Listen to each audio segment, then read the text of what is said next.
Merci de nous recevoir chez vous et bienvenue sur ce plateau. Aujourd'hui encore, nous vous ramenons la parole de Dieu. Nous allons plutôt parler de cette thématique qui vous est proposée par un pasteur. Il revient avec de nouvelles orientations de la Bible, puisqu'il s'agit de cette émission qui nous donne les grandes orientations et recommandations de la Bible. Aujourd'hui spécialement, nous allons parler d'un sujet qui fait trembler. Des fois, les gens se sentent très mal à l'aise d'en parler, beaucoup plus. On parle de la bénédiction, on parle du succès, on parle de bonnes choses qui prévoit la Bible, mais c'est aussi important de parler de l'enlèvement, du temps de la fin. Puisque nous sommes chrétiens, nous devons comprendre qu'est-ce que c'est le temps de la fin, qu'est-ce que c'est l'enlèvement, à quel moment Jésus-Christ viendra. Et pour en parler, je ne suis pas seul, nous recevons encore le pasteur, il aime bien s'appeler l'homme de Dieu, Nazaire Moko. Avec lui, nous allons, pendant près de 45 minutes, échanger autour de ces deux termes qui résument un tout petit peu beaucoup de livres dans la Bible, mais surtout l'Apocalypse, puisqu'on en parle assez trop dans ces livres Apocalypse. Pasteur Moko, bienvenue.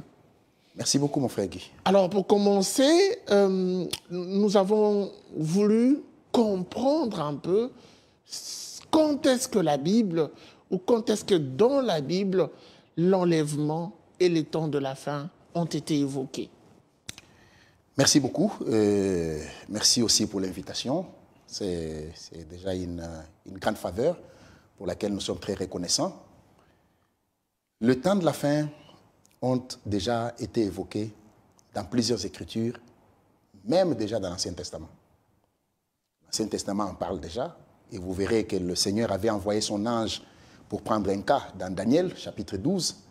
Il a été dit à Daniel, scelle ces choses jusqu'au temps de la fin. C'est-à-dire que les paroles qui ont été confiées à Daniel devaient être scellées, puisque le Seigneur devait les révéler au temps de la fin. Mais il est important de présenter tout de même une nuance sur la notion de temps dans la Bible. Quand vous lisez les Hébreux, au chapitre 1er, vous verrez qu'il est parlé des derniers temps. Les derniers temps. Quand vous lisez l'apôtre Pierre, il parle de la fin, la fin des temps. Quand vous lisez Daniel, justement, il parle du temps de la fin. Vous verrez que les derniers temps, ou les derniers temps, ou les derniers jours, ou le temps de la fin, c'est une notion qui mérite d'être élucidée. D'abord, partons rapidement des derniers temps, qui sont évoqués dans Hébreux chapitre 1er. Il a été dit par l'écrivain de l'Épître aux Hébreux que Dieu, après avoir parlé autrefois par des prophètes, à plusieurs reprises et de plusieurs manières, il nous a parlé dans ces derniers temps, dans ces derniers jours, par Jésus-Christ. Là, ça nous fait comprendre, déjà, du vivant de Paul, de Jacques, de Pierre et des autres, il était déjà question des derniers temps. Donc c'est avec Jésus que l'on parle déjà des derniers temps. Nous avons commencé les derniers temps, le temps de la fin, déjà avec Jésus. Les derniers temps. Les derniers temps, voilà. Pas les temps de la fin. Pas les temps de la fin, Okay. Les derniers temps. Et cette même période, c'est celle que nous appelons le jour de grâce, le jour du salut, puisque le Seigneur est venu, il n'est pas venu apporter un jugement, mais il est venu sauver. Quand Pierre en parle, lui, il dit que le Seigneur qui devait être sacrifié nous a été manifesté à la fin des temps. C'est-à-dire que la même période qui est appelée dans les Hébreux, les derniers temps, la même période, l'apôtre Pierre l'appelle la fin des temps. Donc la fin des temps et les derniers temps, c'est la même période. Okay. Maintenant, le temps de la fin, c'est Daniel qui en parle. Le temps de la fin, en fait, c'est la fin des derniers temps ou la fin des derniers jours. Donc quand on arrive à la fin de ces jours du salut, au moment où certaines choses devaient être révélées, c'est là qu'il est question réellement du temps de la fin. Le temps qui précède les retours physiques de Jésus-Christ, ce retour qui est réellement la chose à laquelle nos âmes sont attachées. Et donc le temps de la fin, qui est différent du dernier temps ou du dernier jour, si on va l'appeler ainsi, précède le Christ. Oui, le temps de la fin précède le retour de Christ, puisqu'il est important de préciser qu'il y a plusieurs venues de Christ. Il y a plusieurs venues de Christ, mais il y a un seul retour. Okay. Le Seigneur est venu pour nous sauver. Oui. Il a donné sa vie sur la croix du Calvaire. Le Seigneur viendra avec l'épouse des nations pour régler ses comptes envers les nations, envers certaines nations et introduire pour les règnes millénaires. Mais le Seigneur revient. Donc pour l'Église des nations, il y a trois venues. Le Seigneur est venu nous sauver. le Seigneur viendra avec nous pour les milléniums, mais avant les milléniums, le Seigneur revient pour nous chercher. Là, nous sommes dans Jean 14. Et tous ces trois venues Oui. précèdent ou viennent après le temps de la fin? Non. Viennent après le temps de la La fin. première venue, celle qui a amené le Seigneur à venir nous sauver, c'est avant la fin, le temps de la fin. Oui. Là, il est venu nous sauver en introduisant ces jours de grâce. Oui. La deuxième venue, c'est celle-là qui vient juste pour clôturer le plan de salut de Dieu pour les nations. À la fin ici, au temps de la fin ici. C'est là qu'il est question de l'enlèvement. La première, excusez-moi, j'aimerais comprendre mieux. La première venue, ça a été cette venue charnelle, Oui. où il a porté le corps, C'est la celle-là. parole qui s'est fait chair. Oui. C'est la première venue. La deuxième venue, c'est une venue spirituelle ou encore charnelle? Non, le Seigneur revient dans son corps. Le Seigneur revient dans son corps, mais il ne touchera pas la terre des hommes. Car il est dit dans l'Écriture que nous allons les rejoindre dans les airs. L'enlèvement, c'est l'épouse qui va rejoindre le Seigneur dans les airs. Et souvenez-vous des Actes des Apôtres, où il est dit aux disciples, quand Jésus montait, il leur a été dit que ce Seigneur que vous avez vu monter, c'est Jésus que vous avez vu monter au ciel, reviendra de la même manière. De la même manière qu'il est monté, il reviendra de la même manière. Et nous allons monter pour le croiser dans les airs, et ça sera pour le départ. Alors, la troisième venue qui concerne les nations, là, il reviendra avec nous, après les noces de l'agneau, il reviendra avec nous, non seulement pour régler les comptes envers ses ennemis, mais aussi pour introduire et que nous puissions nous retrouver avec lui dans les milléniums. Et ça sera parti pour la gloire. Ce n'est pas encore parti pour la gloire, puisque à part les milléniums, déjà l'enlèvement ne termine pas tout.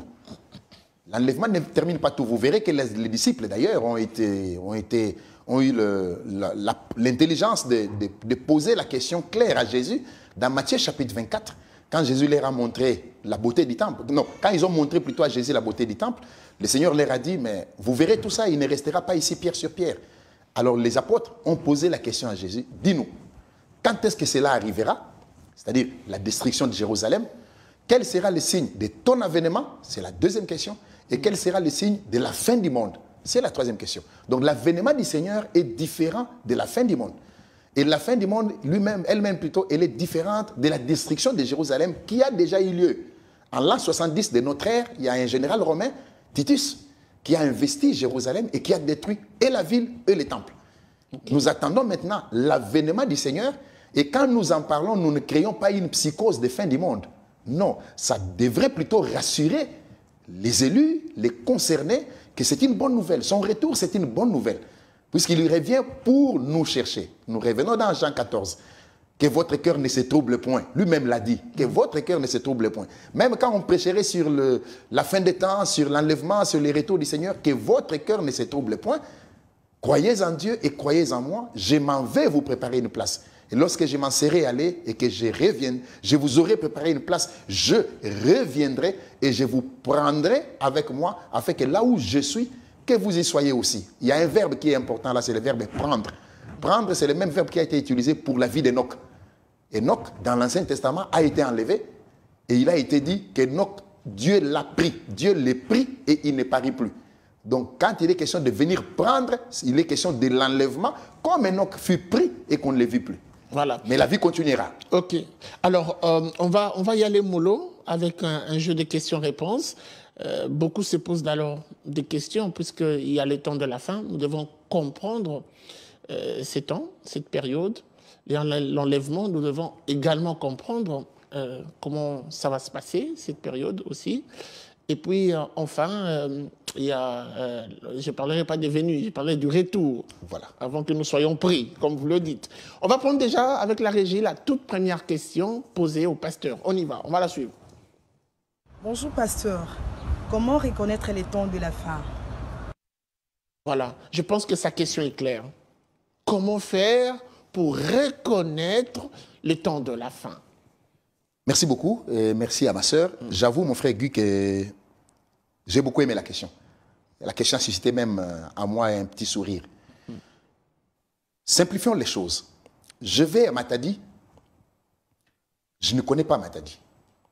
Mais il y a des bornes kilométriques sur la route qui me permettent de me rendre compte que je suis en train d'avancer vers Matadi. Okay. Il y a des panneaux conditions idéales. Oui. Il y a des panneaux qui nous indiquent les kilomètres que nous avons faits et celui qui nous reste à parcourir. De la même manière, le Seigneur a balisé le chemin des signes pour reconnaître le temps de la fin. Vous verrez, et là, puisque c'est important, et ça me vient à l'esprit, je prends Matthieu 24, rapidement. Dans Matthieu chapitre 24, vous allez voir qu'il y a un certain nombre de choses. Dans la question, cette même question sur laquelle on est revenu tout à l'heure là. Verset 1er. Comme Jésus s'en allait au sortir du temple, ses disciples s'approchèrent pour lui en faire remarquer les constructions. Mais il leur dit, voyez-vous, tout cela, je vous l'ai dit en vérité, il ne restera pas ici pierre sur pierre qui ne soit renversée. Il s'assit sur la montagne des Oliviers et les disciples vinrent en particulier lui poser cette question. Dis-nous, quand cela arrivera-t-il? Et quel sera le signe de ton avènement? Et quel sera le signe de la fin du monde? Alors, à partir du verset 4 de Matthieu 24 jusqu'au verset 51, le Seigneur a donné des réponses à ces trois questions. Mais ces réponses ont été données, disons, en vrac. La suite chronologique des versets ne veut pas nécessairement dire la suite chronologique des événements.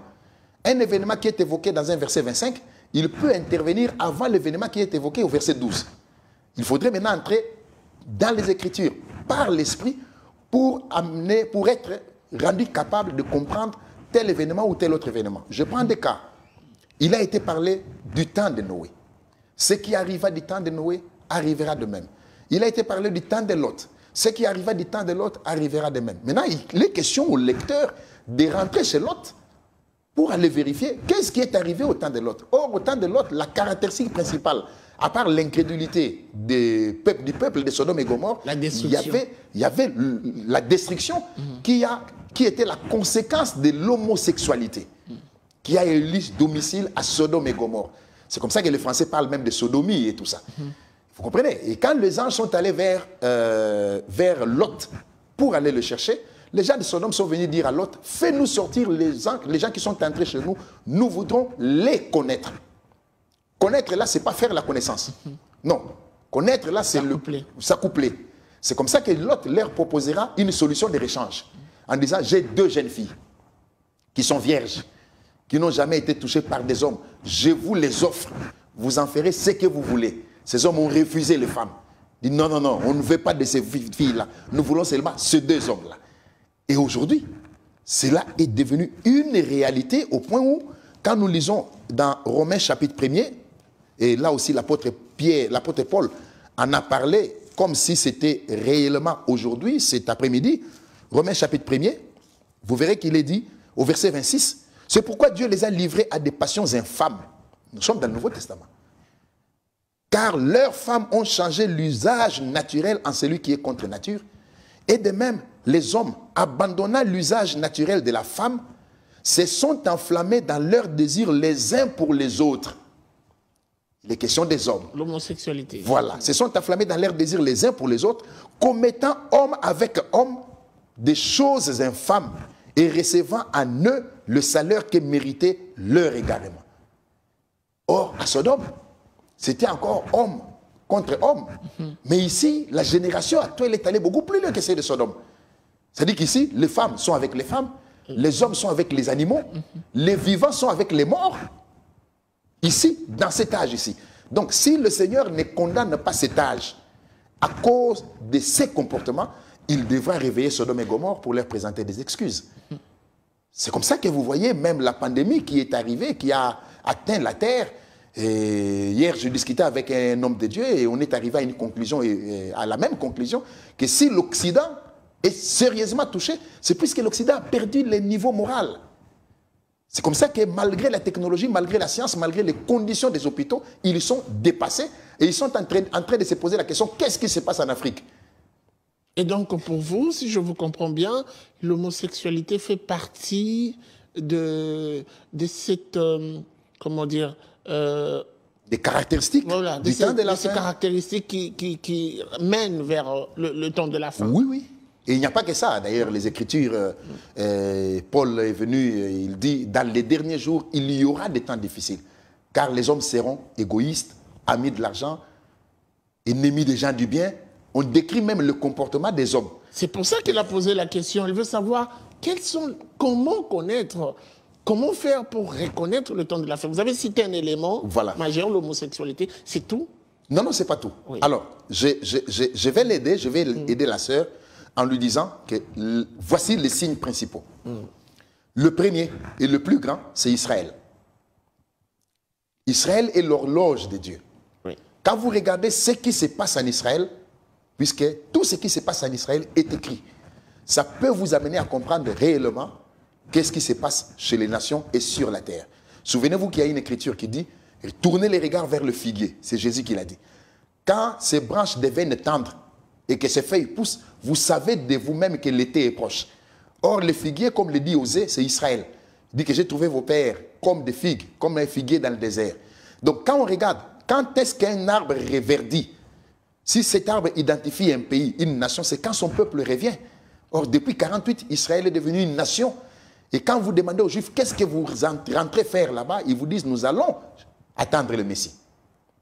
Et aujourd'hui, j'ai eu le privilège de faire 2 fois Israël.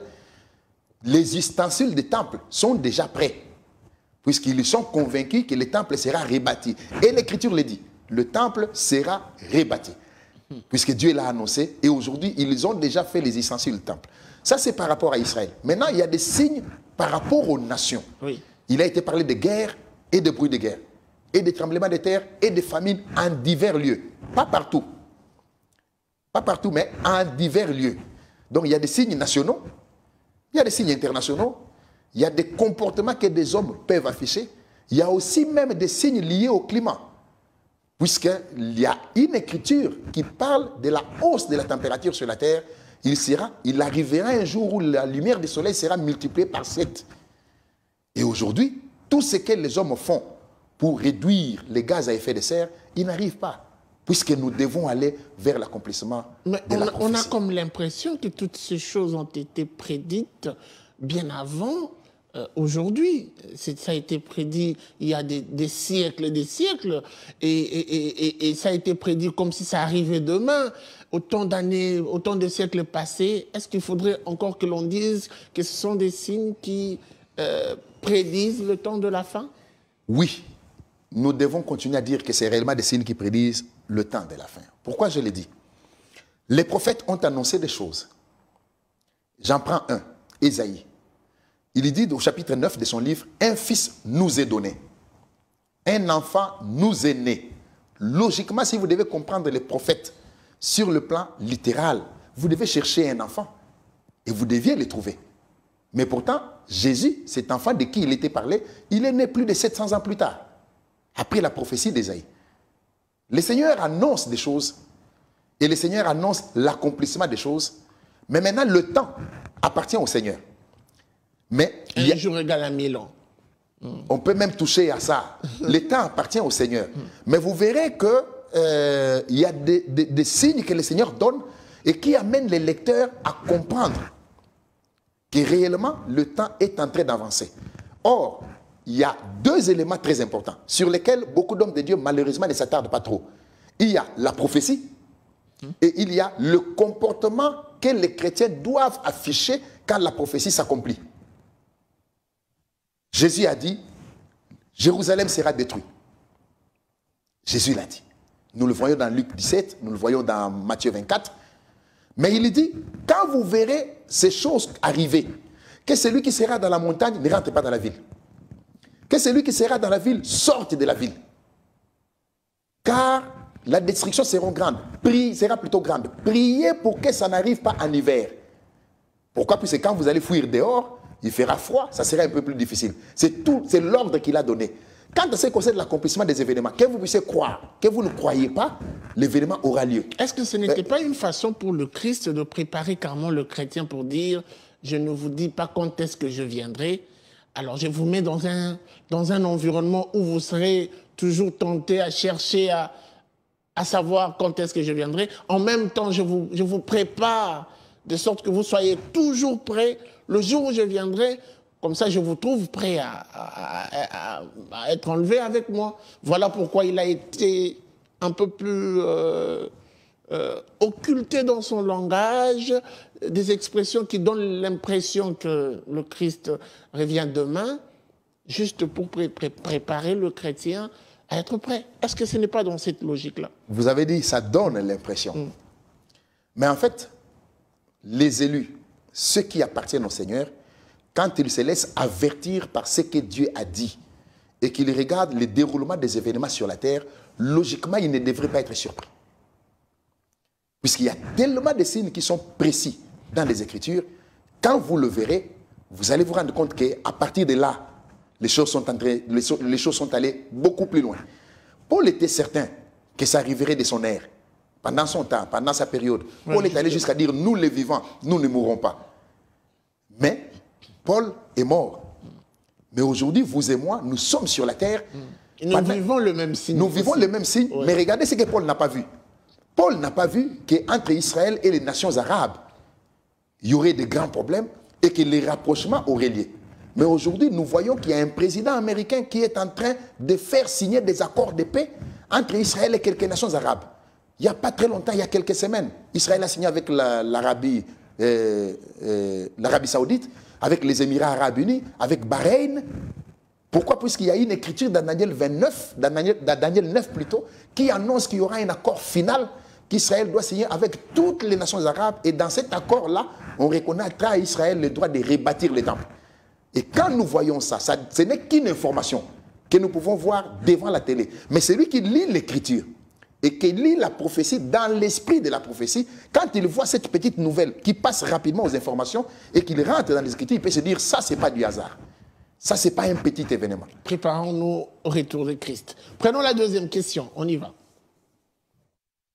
Bonjour pasteur, quels sont les signes des temps de la fin?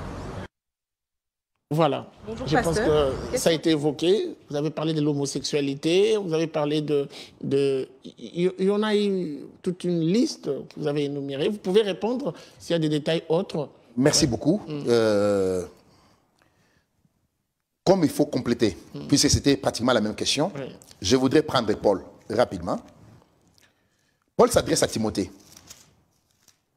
Il dit,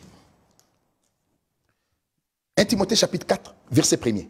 Mais l'Esprit dit expressément que dans les derniers temps, quelques-uns abandonneront la foi pour s'attacher à des esprits séducteurs et à des doctrines de démons. Je peux aller plus loin. Dans les derniers temps, quelques-uns abandonneront la foi. C'est-à-dire que la prédication qui est apportée dans les derniers temps, cette prédication peut amener ou amènera certaines personnes même à abandonner la foi. Aujourd'hui, d'ailleurs, quand on regarde, puisqu'on n'a pas évoqué ça tout à l'heure, touchons à ça, vous verrez que quand les anges sont allés à Sodome et que les gens de Sodome voulaient forcer la porte de la maison de Lot, les anges ont aveuglé les gens de Sodome. La Bible dit qu'ils se sont donné beaucoup de peine pour retrouver l'entrée et ils ne l'ont pas retrouvée. Aujourd'hui, il y a une prédication qui aveugle, malheureusement. Dieu donne des visas, Dieu donne des mariages, Dieu donne du travail. Cela est valable. Mais il n'y a pas que ça. Si vous restez sur cette prédication-là, les gens auront une sorte de satisfaction puisqu'ils ont de meilleures conditions matérielles, oubliant que Dieu, au-delà de tout ça, Dieu sauve. Mais il ne sauve pas pour que l'homme reste sur la terre. Le Seigneur revient chercher l'homme. Et que l'homme est appelé à se préparer. Et ça, c'est très, très important. Une grand-mère avait un fils, un petit-fils. Et le petit-fils devrait venir dans une grande ville pour étudier. Et la grand-mère lui dit, quand est-ce que tu reviendras? Le petit-fils dit à la grand-mère, au mois de novembre, décembre. La grand-mère dit, c'est quoi novembre, décembre? Il dit, ah, mais, bon, regarde ces manguiers là. Quand tu verras ces manguiers fleurir, c'est que je suis sur le point de rentrer. Ah, ok. Là, au moins, c'était important pour la grand-mère. Le garçon est parti. La grand-mère pouvait laisser la chambre du garçon comme ça. Mais quand elle voit les manguiers commencer à fleurir, la grand-mère se dit, ah, tiens, il va revenir. Il va revenir. Cette chambre ne peut plus rester comme ça. Elle remet de l'ordre dans cette chambre-là. C'est comme ça, aujourd'hui, quand nous voyons tous les signes s'accomplir, notamment les comportements des individus, le comportement des nations, le rejet de la parole. 2 Timothée chapitre 4. Ça aussi, ça me vient à l'esprit. Je t'en conjure devant Dieu, verset 1er, et devant Jésus-Christ, qui doit juger les vivants et les morts. Écoutez mon frère Guy, et au nom de son avènement, pour ma soeur qui a posé la question, au nom de son avènement et de son royaume, prêche la parole. Insiste en toute occasion, favorable ou non, reprend, censure, exhorte, avec toute douceur et en instruisant, car il viendra un temps où les hommes ne supporteront pas la saine doctrine. Mais, ayant la démangeaison d'entendre des choses agréables, ils se donneront une foule de docteurs, selon leurs propres désirs, détourneront l'oreille de la vérité et se tourneront vers le fable. C'est Paul qui parle. Il y a cela 2000 ans. Les enseignements de prophétie, de stabilité. Et aujourd'hui, quand nous revenons là-dessus, les enseignements de prophétie, de stabilité, d'abondance, de bénédiction, de mariage, c'est bien. Dieu donne du mariage, même aux païens. Dieu donne des visas. Parmi ceux qui remplissent les avions, il y a des drummers et des danseuses. C'est pour dire qu'ils sont dans la volonté du Seigneur. La bénédiction matérielle n'a jamais été une preuve que Dieu est avec quelqu'un. Ça n'a jamais été une preuve. Parce qu'il fait grâce à qui il veut. Il fait grâce à qui il veut. Il fait pleuvoir sur qui il veut. Cependant, le Seigneur visite chaque génération avec la parole afin que les élus de la génération reconnaissent Dieu dans leur génération, qu'ils fassent des expériences de nouvelles naissances dans leur génération et qu'ils se préparent à rencontrer leur Seigneur. Et nous, c'est encore beaucoup plus important puisque nous voyons réellement qu'après cet âge, il n'y en a pas. Et je vous rappelle, mon frère Guy, je m'excuse beaucoup, que cette génération dans laquelle nous sommes, elle est pratiquement la seule qui prend conscience qu'elle est la dernière. Il est la seule qui est en train de prendre conscience. Elle ne va pas voir les choses comme Paul, qui pensait également que la sienne était la dernière. Non, cette fois-là, il y a des signes qui sont ici que Paul n'a pas vus. Pensez-vous que cette génération a su déjà voir tout le signe réuni qui prédisent bien sûr la venue du Christ, le retour? Cette génération a vu des signes, mais pas tous les signes. Car à Golgotha, le jour de la mort du Seigneur, sur la croix plutôt, 24 prophéties se sont accomplies le même jour. 24. Jusqu'à la dernière, avant que Jésus ne dise « tout est accompli ». Quand on lui a donné du vinaigre à la place de l'eau. Donc en une journée, sur la croix du Calvaire, 24 prophéties se sont accomplies. C'est-à-dire que là où nous allons, ça sera une période des événements rapides. Il y a des choses qui vont encore s'accomplir jusqu'à la glorieuse manifestation des enfants de Dieu. Car Paul dit que la création tout entière attend avec un ardent désir la manifestation du Fils de Dieu. Ça arrivera. Ça arrivera puisqu'à la fin, il y aura une puissante action de l'Esprit juste avant l'enlèvement pour que Dieu affiche sur la terre qu'il avait un peuple sur la terre. Voilà. Aidez-nous un tout petit peu à comprendre. Vous êtes, nous avons la chance de vous avoir. Vous êtes également un homme de Dieu. Qu'est-ce qui reste à vivre avant l'enlèvement ou le retour du Christ? Vous avez énuméré plusieurs signes. Mais on aimerait aussi savoir, quand on verra ça et ça et ça, ça conclut, ça boucle la boucle, et finalement on peut se dire que ça y est. Qu'est-ce qui reste à vivre? Les chrétiens nous suivent, ils veulent savoir.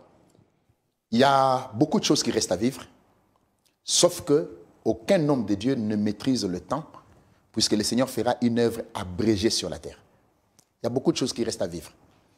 Je voudrais tout simplement dire aux chrétiens qui nous suivent que leur préoccupation, notre préoccupation, ne peut pas être sur les choses que Dieu va faire. Car ce que Dieu va faire sur la terre, que nous puissions croire ou que nous refusions de croire, ces choses s'accompliront dans la fidélité de Dieu, comme il les a annoncées. Mais notre préoccupation doit plutôt être ces choses qui doivent s'accomplir en nous. C'est-à-dire que l'intérieur doit être transformé aujourd'hui avant que la transmutation du corps de l'extérieur ait lieu au retour du Seigneur. C'est comme ça que je vous avais dit que quand vous regardez dans la beauté des Écritures, Colossiens chapitre 3, vous verrez qu'il y a des événements qui se succèdent.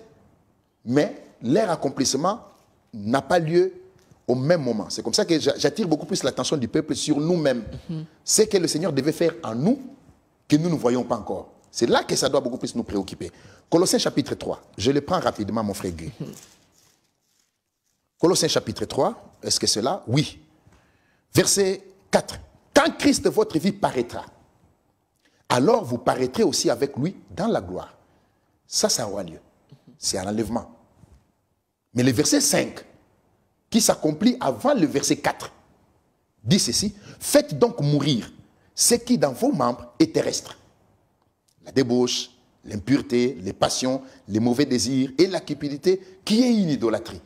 Quand vous regardez ce verset 5 qui vient avant le verset 4, non, après le verset 4, il doit s'accomplir avant le verset 5. C'est-à-dire qu'avant que nous puissions rencontrer Christ notre vie, quand il paraîtra, nous devons d'abord faire mourir en nous. C'est-à-dire que quand nous voyons en nous que ce n'est pas encore mort, c'est là que ça doit nous préoccuper. Très bien. Hein? Alors, on va quand même prendre la troisième question. Il y a tellement de choses à dire. Je sens des frissons. On a l'impression que Christ reviendra sur ce plateau. On prend la troisième question. On y va. Bonjour, pasteur. Je reprends au nom de Stella Kitoko. J'aimerais savoir quel doit être le comportement d'un chrétien en cette période de temps de la fin. Votre lecture de tout à l'heure précède légèrement la question. Oui, nous vivons déjà le temps de la fin. Et ceux qui nous suivent le savent aussi, en entendant ce que vous avez dit précédemment, nous sommes de plein pied, comme on dit. Alors, comment faire? Quel doit être le comportement en cette période de temps de la fin? 1 Jean, chapitre 3, pour répondre à la préoccupation de la sœur, comme vous l'avez dit, il y a des éléments qui ont déjà été présentés. Verset 1er. Voyez quel amour le Père nous a témoigné pour que nous soyons appelés enfants de Dieu, et nous le sommes. Si le monde ne nous connaît pas, c'est qu'il ne l'a pas connu. Bien-aimés, nous sommes maintenant enfants de Dieu, et ce que nous serons n'a pas encore été manifesté. Mais nous savons que lorsqu'il paraîtra, nous serons semblables à lui parce que nous le verrons tel qu'il est. Ça, c'est l'événement qui est devant. Maintenant, par rapport à la préoccupation de la sœur, c'est le verset 3 qui doit s'accomplir avant le verset 2. Quiconque a cette espérance en lui se purifie comme lui-même est pur. Vous voyez les comportements? Quiconque a cette espérance en lui, il se purifie comme lui-même est pur. Il revient, il reviendra.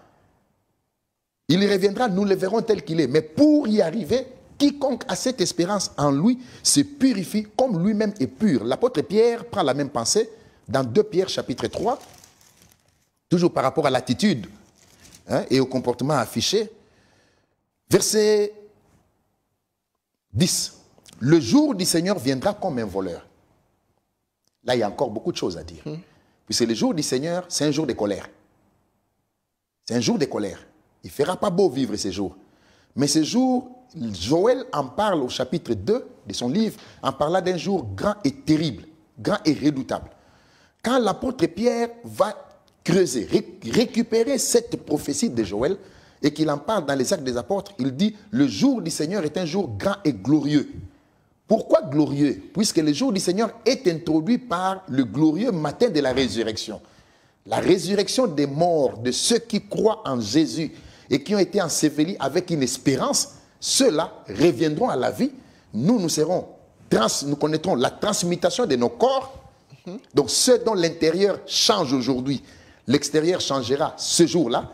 Et c'est après l'enlèvement que maintenant les choses deviendront beaucoup plus graves. Il y aura peut-être un temps de répit, puisqu'on ne se rendra pas compte qu'il y a un peuple qui a quitté la terre. Mais après ça, ça sera encore beaucoup plus difficile. Et souvenez-vous que l'homme, avant de revenir sur cette écriture, Dieu a dit dans Ecclésiaste, je crois, qu'il a mis dans la pensée de l'homme, dans le cœur de l'homme, la pensée de l'éternité. L'homme a le souci de vivre éternellement. C'est comme ça qu'il ne veut pas vieillir, sans provoquer. La peur de la mort. Sans provoquer ceux qui ont l'habitude d'éteindre leurs cheveux. Et c'est puisque l'homme ne veut pas vieillir. Ouais. Le papa veut qu'on l'appelle tonton, la maman veut qu'on l'appelle tantine. Mais l'homme cherche mal l'éternité. C'est comme ça que vous apprendrez. Il y a un communiqué dans votre monde de la presse. Quand il y a des communiqués nécrologiques, on dit que la terre de nos ancêtres lui soit douce et légère. Pourquoi douce? C'est pour ne pas empêcher sa résurrection. Pourquoi légère? C'est pour ne pas empêcher sa sortie de la tombe. Que la terre qui est au-dessus du cercueil soit légère. C'est ça la pensée. Donc déjà, l'homme a la pensée de la résurrection. Mais il s'y prend mal. Il s'y prend mal. le jour du Seigneur sera introduit par le glorieux matin de la résurrection avant que des temps, des fléaux n'arrivent. J'avance. Et en ce jour-là, les cieux passeront avec fracas. Les éléments embrasés se dissoudront. Je prends le verset 11. Puisque tout cela est en voie de dissolution, notre comportement affiché, combien votre conduite et votre piété doivent être saintes. C'est-à-dire, sortez du formalisme religieux. Sortez des habitudes d'aller au culte comme par simple habitude. Pour répondre à un devoir. Pour répondre à un devoir. Non. Retenez, bien aimés frères et sœurs, que sortir du paganisme, sortir du monde sans entrer en Christ, sans être enlevé, la marche aura été vaine. Ne vous consolez pas du fait que vous soyez bien avec les pasteurs. Il y en a qui étaient bien avec Moïse, mais ne sont pas entrés dans la terre de la promesse. Il y en a que Moïse connaissait de nom. Ne vous contentez pas du fait que vous avez travaillé, construit l'église, vous avez investi en achetant la parcelle du temple, tout ça. En donnant la dîme, non, ce n'est pas suffisant. Car quand le tabernacle a été construit dans le désert, il y a des hommes que Dieu a cités et qu'il a recommandés à Moïse. Oliab et Betsalaël. Et Dieu dit dans les Écritures que j'ai mis ma pensée en eux pour faire les ouvrages du tabernacle. Oliab pouvait dire à Moïse que ce n'est pas toi qui m'as recruté, c'est Yahvé, le Dieu d'Israël, qui m'a envoyé chez toi. Mais quand vous regardez ceux qui sont entrés en Canaan, Oliab n'est pas entré, Betsalaël n'est pas entré, malgré qu'ils ont construit le tabernacle. C'est comme ça que Paul vient dans les Hébreux, il dit, prenez garde que personne d'entre vous n'ait un cœur mauvais et incrédule, au point de se détourner du Dieu vivant. Et il entre maintenant dans la pensée de la marche, pour montrer ceux qui ont été avec Moïse, qui ne sont pas entrés à cause de leur incrédulité. Car la parole qu'ils ont reçue ne leur servit de rien. Alors au verset 12, il est dit, attendez et hâtez l'avènement du jour de Dieu, jour à cause duquel les cieux enflammés se dissoudront et les éléments embrasés s'effondreront. Mais nous attendons selon sa promesse de nouveaux cieux et une nouvelle terre où la justice habitera. Une autre attitude qui intervient avant cet événement-là, avant les nouveaux cieux et une nouvelle terre, avant l'enlèvement, avant toutes ces promesses glorieuses, le verset 14 doit intervenir. C'est pourquoi, bien-aimés, en entendant ces choses, appliquez-vous à être trouvés par lui, sans tache et irréprochable dans la paix. Encore la sainteté. Encore la sainteté. Et donc l'élément catalyseur, les soubassements que doit avoir tout chrétien en cette période, c'est de rechercher avant tout la sanctification. Et la paix avec tous aussi. Et la paix avec tous. Ça va de pair. Rechercher la paix avec tous et la sanctification sans laquelle personne ne verra Dieu. Et la condition, c'est Romains 8 qui en parle. Si l'esprit qui était en Christ habite en vous, cet esprit ressuscitera vos corps mortels.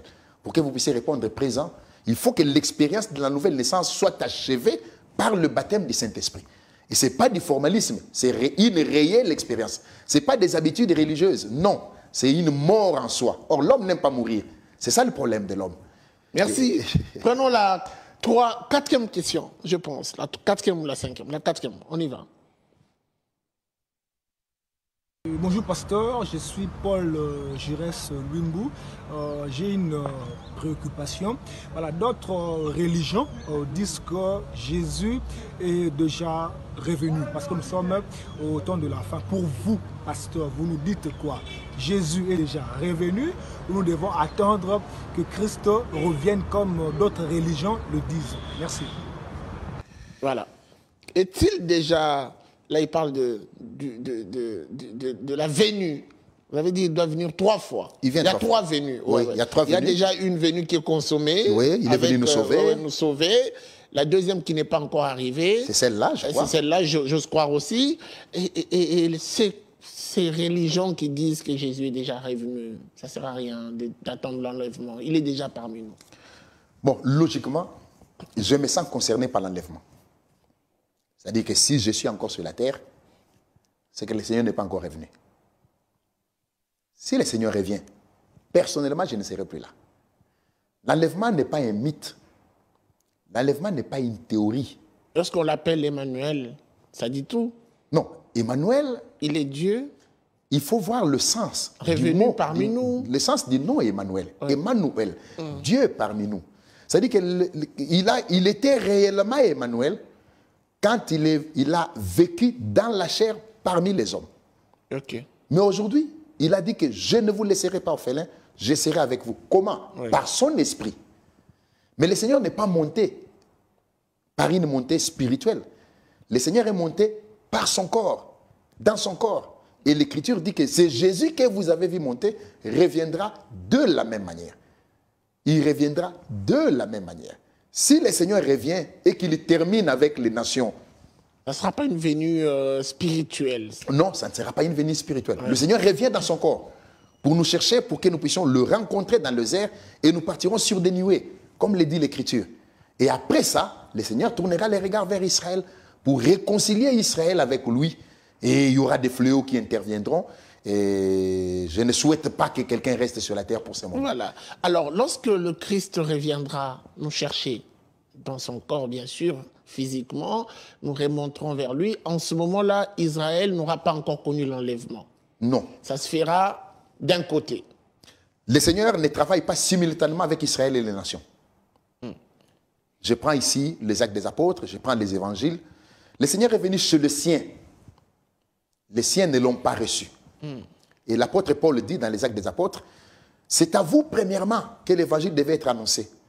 Mais puisque vous la repoussez, vous le repoussez, et que vous vous jugez vous-même indigne de la vie éternelle, voici nous nous tournons vers le païen. Et la grâce, la porte de la grâce a été ouverte pour le païen. Et Israël a été mis en veilleuse, si je peux me permettre cette expression-là. Oui. Comme Joseph, puisque les types sont dans les Écritures. Joseph est parti en Égypte. Et Joseph a épousé une femme en Égypte, chez des païens. Il a pris une épouse païenne, une femme païenne. Quand Joseph devait se manifester à ses frères, Joseph a pris sa femme, qu'il l'a ramenée à la maison, et il est revenu seul auprès de ses frères pour se manifester.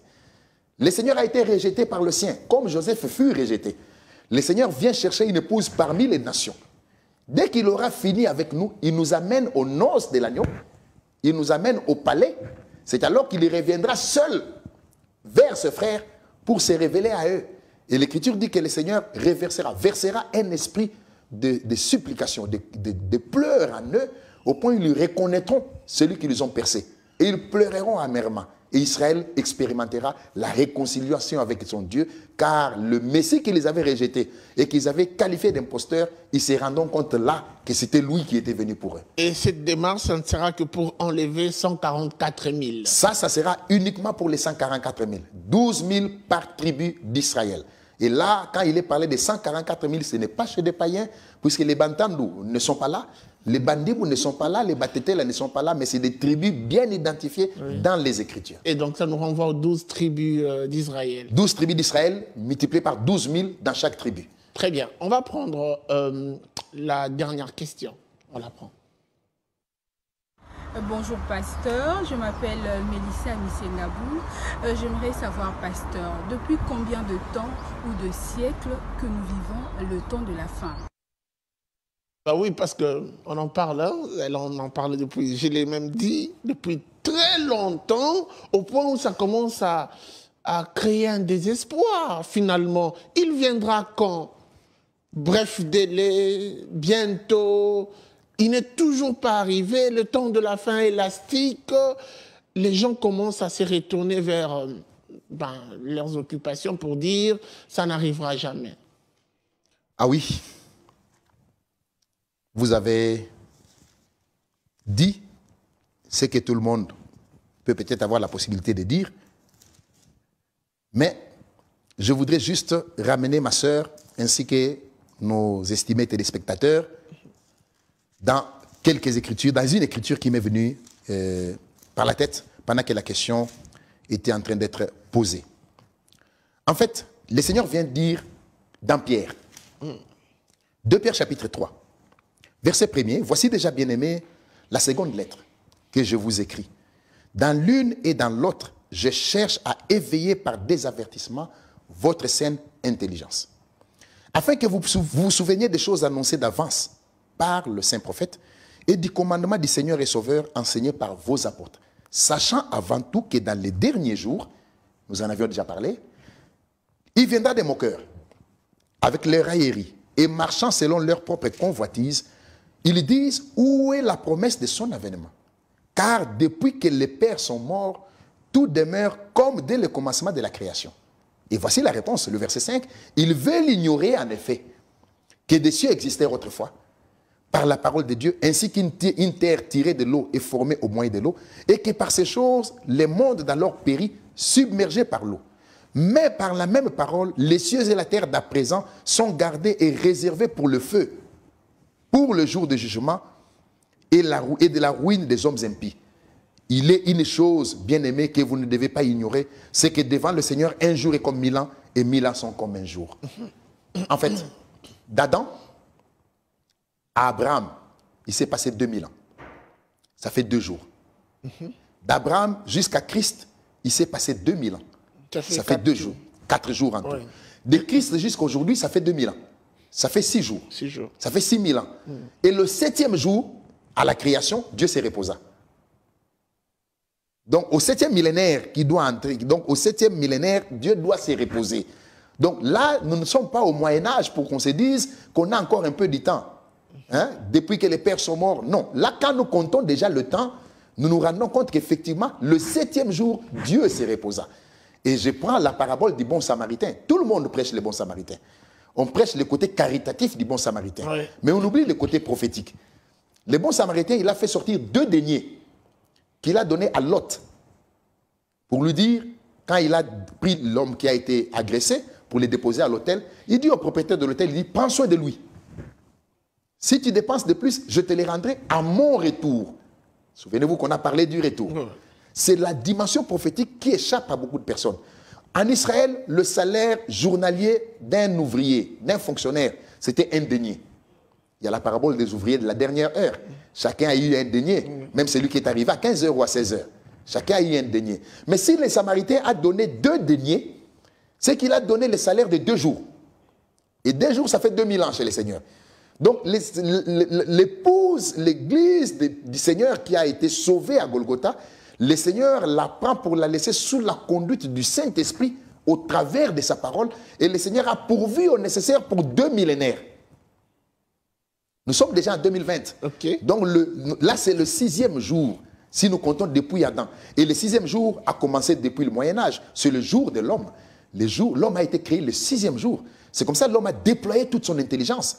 Pendant ces 6e millénaire, il y a eu les moteurs à explosion, il y a eu l'imprimerie, il y a les avions, il y a le fusée, il y a des satellites, l'homme a marché sur la Lune. C'est sa saison. Et c'est sa saison, c'est le jour de l'homme. Et l'intelligence est tellement développée que l'homme a versé encore davantage dans l'incrédulité, puisqu'il se rend compte qu'il peut aussi créer. L'homme a créé des robots qui peuvent répéter les mêmes comportements. C'est son jour. Mais après ce jour, Dieu doit se reposer. Merci beaucoup pour votre disponibilité. Je me rends compte qu'il y a tellement de choses à dire autour de cet enlèvement et je comprends que nous, chrétiens, nous devons à tout prix préparer l'enlèvement en ce moment-ci du temps de la fin, en gardant la sainteté, en restant très proche des dieux et en développant ces recommandations de la Bible qui nous demandent de rechercher avant tout la paix et la sanctification sans laquelle personne ne verra Dieu. Mais j'aimerais que vous puissiez finir en regardant votre caméra. Il y en a plein de débutatifs. Il y en a de ceux qui rêvent encore. Il y en a encore d'autres qui pensent qu'il y a du temps. Il y a du temps, Jésus n'est pas revenu hier et rien ne rassure qu'il reviendra. On est là sur cette terre, on passera, on mourra et le monde continuera son évolution normale. Quel peut être votre message en tant qu'homme de Dieu? Merci mon frère Guy.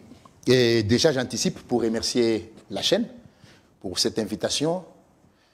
Je regarde le peuple de Dieu, que je respecte, les hommes de Dieu, pour rappeler cette écriture de Jean 14, verset 1er. Je ne voudrais pas aller dans l'Apocalypse car il y a aussi des choses qui peuvent être dites là-bas. Nous sommes à la fin de l'émission plutôt. Jésus a dit, je m'en vais vous préparer une place, je reviendrai. Que l'on arrête de citer cette écriture pendant des deuils, quand quelqu'un meurt. Ce n'est pas le moment où on peut citer cette écriture. Non, là il n'est pas question de venir chercher un à un. Non, c'est un retour pour chercher son peuple de manière collective.